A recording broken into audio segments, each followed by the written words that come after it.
Uma ponte planejada para ser monumental e outra construída às pressas. Alguns anos depois da inauguração de Brasília, o Lago Sul foi crescendo aos poucos, assim como todo o Distrito Federal. As regiões administrativas surgiam como braços e a nova capital atraía gente do país inteiro.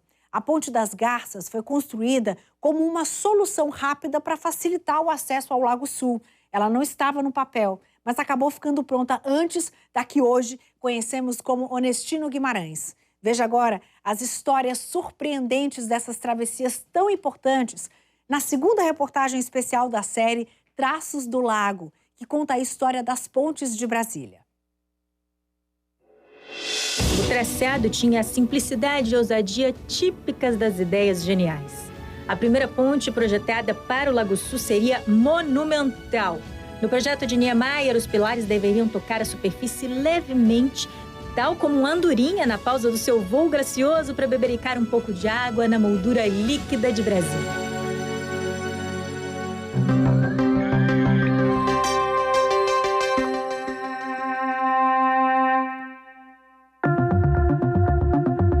Em 1967, a ponte feita pela construtora Bragueto já ligava as margens do lago da parte norte da cidade.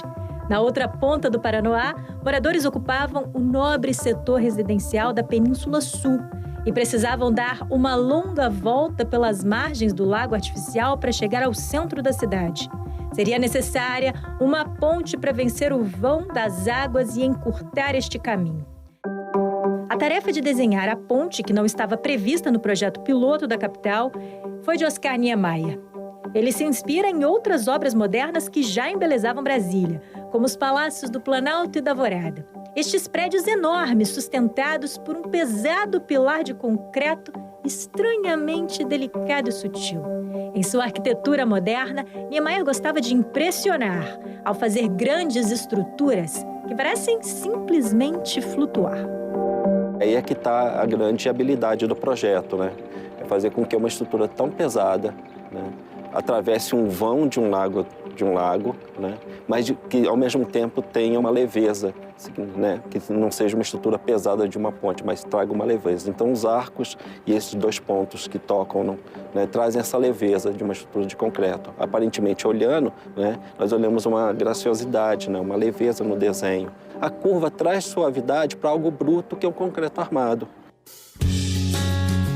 Flutuar, então, era a ideia para a nova ponte. Ela devia quase pairar sobre o espaço, tocando levemente a água em apenas 2 pontos.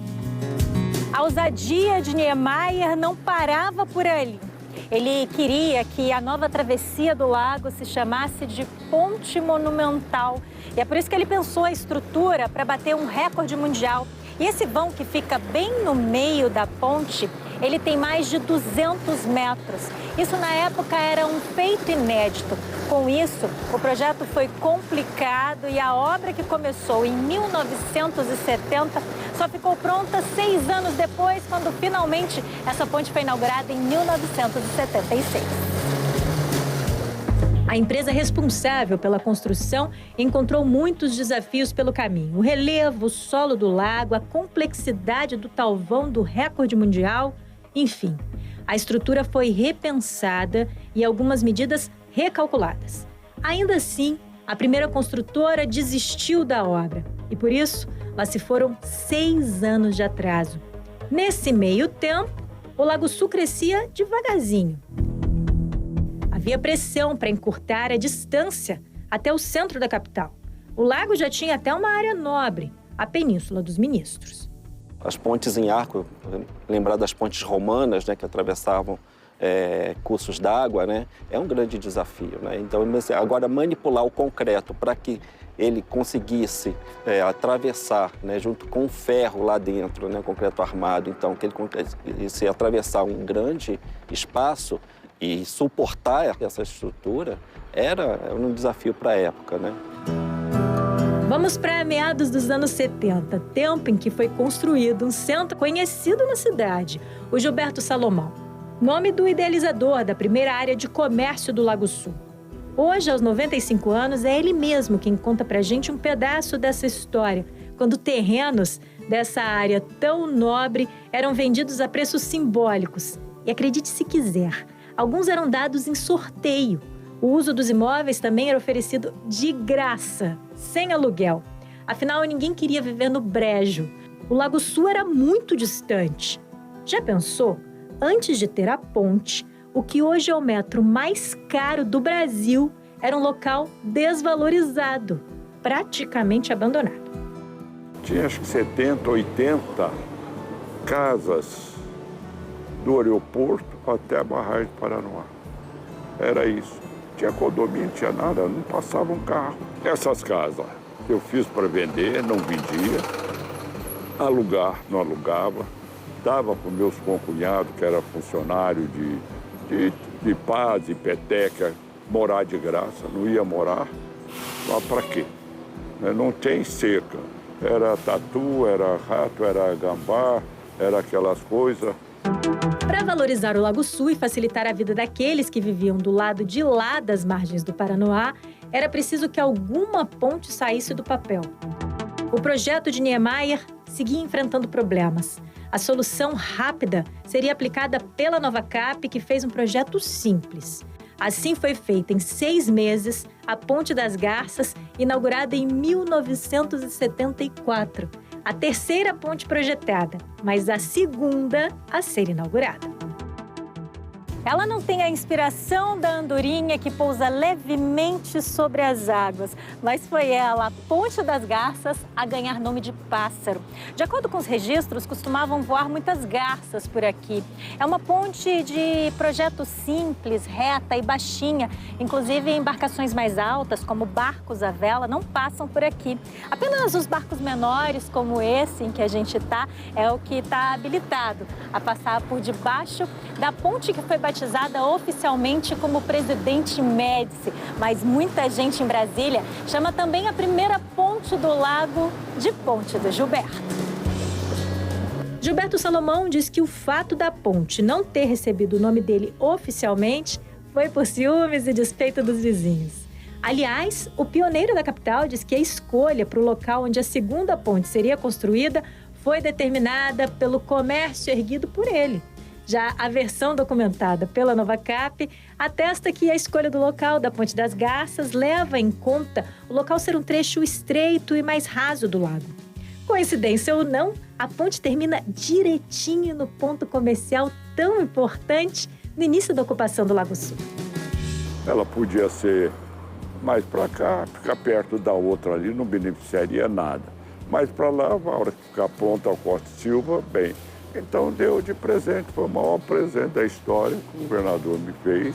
Aguentei 4 anos de governo, mas chega no final a ponte. Depois de inaugurada a Ponte das Garças, a andorinha pôde finalmente fazer pouso.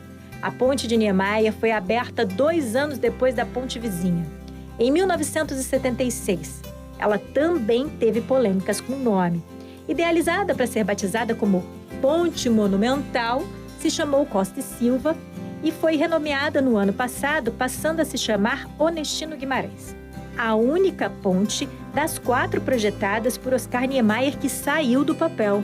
Os outros projetos do arquiteto são para uma ponte em Veneza, na Europa, e adivinhe só, mais uma ponte para o Lago Norte e outra para o Lago Sul.